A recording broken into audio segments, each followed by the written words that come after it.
సహోదరి సహోదర, బైబిల్ చదువుట, కూటములకు హాజరవుట మొదలగినవి నీకు కేవలం అలవాటుగా నుండివా? దేవుని వాక్యం నుండి ప్రతిదినము ప్రశస్తమైన నూతన విషయములను పొందుచున్నవా? దేవుని ప్రజల సహవాసం నుండి నూతన అనుభవాలు పొందుచున్నవా? ప్రతిదినము ప్రభు ఏదో నూతనమైన దానిని ఇచ్చుచున్నాడా? నీలో చేయనైనున్న ఈ నూతన కార్యములు నీకు తెలియపరచమని ప్రభువును అడుగుము.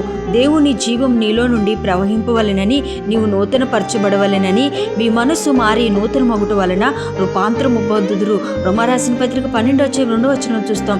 పాత అభిప్రాయాలకు, పాత నియమాలకు బంధింపబడి ఉండకము, పాత అలవాటులకు, పద్ధతులకు బానిసగా ఉండకమును. దేవుని వాక్యము నీ యొద్దకు నూతనముగా రావలెను. నీకు నూతన రుచి కలిగించవలెనని నాకు మొరపెట్టుము, నేను ఉత్తరం ఇచ్చేదను. నువ్వు గ్రహించలేని గొప్ప సంగతుల, గూఢమైన సంగతులను నీకు తెలియచేతురు. 33:3 చూస్తాం.